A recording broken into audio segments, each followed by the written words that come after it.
Well, it's that time of the week once again where we do a low star legends video, and this time it was actually voted by the patrons. Or more accurately, the patrons that then got a link to the Discord server, and then I asked them, hey, who's the low star legends for this week? So more incentive if you really want to influence what videos come out this week. And originally it was going to be Kid Gil, which I was kind of panicking, what am I going to do for Kid Gil? And then the absolute brain geniuses were able to save it with Avicebron, and thankfully Avicebron actually does something. I mean, you guys know that Gilgamesh is my favorite character, but Kid Gil, I mean, he's really not doing a whole lot, but Avicebron has some sort of use, and sure, he's not doing the most damage. And you can't exactly use him in traditional Buster looping setups, but with enough will and enough summon copies of things like Kaleidoscope, anything can be possible. And truthfully, I do actually think this servant is quite good if you are a newer player and you're looking for a good servant to level up to kind of help you just clear some nodes and maybe even help you out a little bit going into CQs. So as per usual, leave a like on the video, subscribe to the channel if you enjoy the daily FGO content. It doesn't matter how slow the game ever gets, I will always be out here making these videos every single day to make sure you have something FGO related in your sub box. And again, if you want to influence these videos that come out every Friday, the Patreon is linked down in the description down below, where again, once you join as a paid member, you get an access invite or whatever to the Discord server, and you get put right into the Patreon exclusive Super Saucy channel where you can vote on these things. But with all that being said, let's start diving into his kit, starting off with his hits, and of which there's really not a whole lot to talk about when it comes to Avicebron's hits. I mean, he's a 3-star servant, so they didn't exactly give him the royal red carpet treatment on this one. I mean, the notable thing is that while he is a Buster AoE servant, which is a little bit weird, I kind of would have expected this guy to be arts, but thank goodness he wasn't Quick, because then I think nobody would look at this character, which hurts to say as Quick's greatest apologist, but they did at least give him the triple arts deck, so it is kinda nice in the way that if you're gonna be using him with characters like Merlin going into CQs and stuff, he can at least help him out when it comes to getting extra arch chains, so you can get those Merlin NPs going and, you know, try to stack a couple of them. You know, getting 2 of those stacks of Merlin's NP can be really, really powerful. It's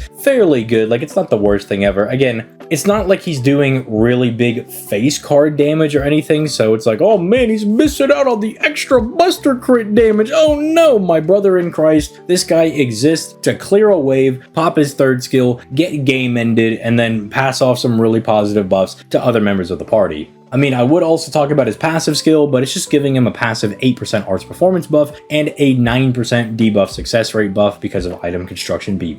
So really not a whole lot to talk about there, and it's the simplicity of this guy's skills that really make him what I would say is a quote-unquote low-star legend, especially for more beginner accounts. So starting off with his first skill, Numerology B, which, yeah, bro is playing around with numbers to make some golems, who would have thought? It's going to give him a 30% arts and buster buff for 3 turns on a 6-turn cooldown, and that's about it on that one. It's just giving him a simple cards buff. I kind of get the idea that they were going for with this one. It's like he's got a buster NP, so we'll give him a little bit of extra damage on said NP, but he's got a triple arts deck, so now he can do a little bit of extra damage with those arts cards, and his NP refund is going to be off the chains. But realistically, the only thing that you care about with this skill is the fact that it's giving his NP some extra damage, because again, let's be honest, you're just going to use this guy to clear some waves, and like I'm showing in the background, if you are creative enough, I guess, if you can call whatever I'm doing in the background of this gameplay as being super creative, then you can get him to Buster Loop, and he has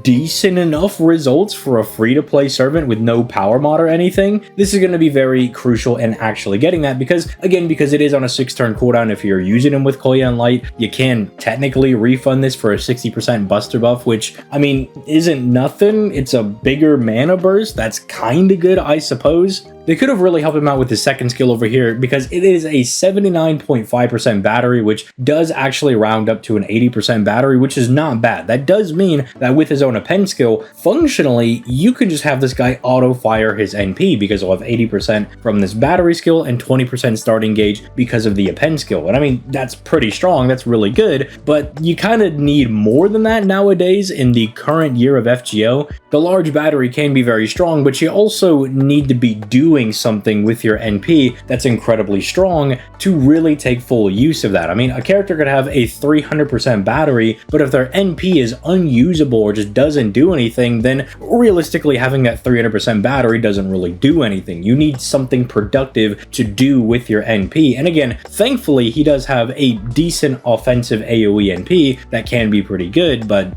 I would like to see something tacked onto this Avicebron, maybe for the 10th anniversary, maybe we get a tower event in April on JP and they'll, I don't know, toss party-wide crit damage on this guy and maybe he drops a couple of stars.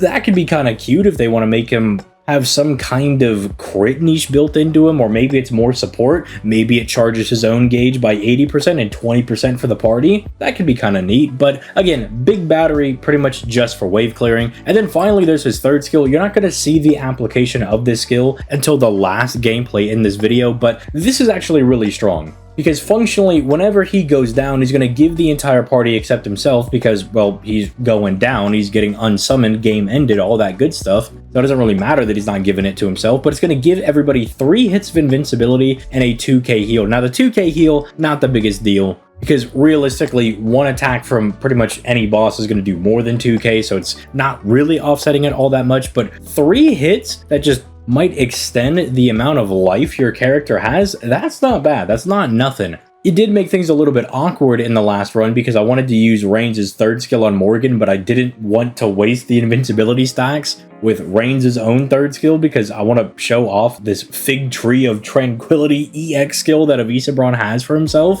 But it does give him a decent niche. You know, if you're not going to use him for buster farming because you don't have Kaleidoscope, and hey, I don't blame you. You know, how many people are running around with Kaleidoscope nowadays? And I mean, sure, you could use new K-Scope, but new K-Scope sucks, all right? Nobody's using that. So what you can do with him is that you can use him to like clear out some trash mobs, or maybe if you're lucky, clear a break bar on a boss, and then maybe he gets wiped, and then your other DPSs or even your supports get that extra survivability so they don't go down and you can continue the fight, which is actually rather good. His NP is super basic, AoE Buster NP with 3 hits on it, giving him a 20% NP damage buff before he does damage, and gives the entire party 10% NP gain for 3 turns. Which could certainly be worse, but I would really have liked it if that NP damage buff was actually stacking, because Lord knows this guy could use it. If he was stacking 20% NP damage, it's not like, oh, this guy immediately becomes just an absolute demon overnight, but it would let his damage actually get to a respectable level, especially with Oberon overclocking that with his third skill. It would basically be a non-maximum broken Black Grail with 60% NP damage on your third wave, which actually would be pretty solid, but again, as it stands now, bro is pretty much a glorified wave clearer. But hey, maybe your Arash hits Bond 10 and you just don't want to use him anymore because you're out of the candle things that give you the extra bond. Maybe then you sub in the Avicebron. That could kind of be a neat thing you could do, I suppose. I mean, in the avenue of the Grand Servant buff that we're going to be getting that lets you use your Bond CE in combination with a gacha one, I normally like to look at the Bond CEs, but this is just 10% arts and buster for the entire party, while Avicebron is on the field, which is nice, I guess. Again, it kind of ties into his whole utility of, well, he could be like a first wave clearer, and then your other guys taking out the other nodes, so technically they're getting a little bit of a buff. You know, before he goes down, he can be buffing your main DPS with the Bond CE. That's kind of neat, I suppose. I know this video is maybe not painting him in the best light, but he is really strong for newer boxes. If you need somebody to clear those waves, it's kind of like Medusa or Astolfo, where if you have them, they can just be really good wave clearers until you get somebody better. And unfortunately, a lot of those better characters are people like Castronero, who recently got fixed with a new Append Skill 5 update that lets her actually loop her third skill for big attack buffs. But again, not everybody's going to have her, or not everybody's going to have, say, like a Murasaki. And so in that vein, this guy can actually be rather solid. Would I say he's a low star legend? In a way, for a lot of people that are especially new players, are going to look at this guy and they're going to be like, yeah, he like carried me through a lot of beginner nodes against assassins and berserkers, and I really appreciate him for it. And you know, that's perfectly fine. You are legally allowed to like this guy for that. But aside from him doing early wave clears, is he really anything all that special? Not really. It's not like a Ku or an Arash or a Chen Gong, these insane free-to-plays that have this super long lasting power because of what they're doing. this guy will be a really solid wave clearer for you when you're at the beginning of your account's life, and then slowly you're gonna start pulling better servants and you're gonna put him back in the toy box and never really pick him out anymore. But just don't forget what he did for you, not only in Lost Belt 1, but also what he does for your beginner account. But let me know what you guys think in the comment section down below. I think he's just a really solid, low rarity wave clearing option. That's kind of nice, but hey, maybe you're like, oh, but you could do this crazy setup where you got Gouda Gouda Poster Girl and you're just guaranteed getting the 3 hits of invincibility so I can stall out for blah blah blah. You know, let me know that in the comment section down below. And again, don't forget to leave a like on the video, subscribe to the channel for that daily FGO content. And again, if you want to vote on these every Friday, make sure you go sneak diss that Patreon link down in the description down below and gain access to that super secret awesome Discord chat. But with that all being said, I'm going to go ahead and get out of here. You guys have yourselves a nice day, and I'll catch y'all on the next one. Peace, light, guys.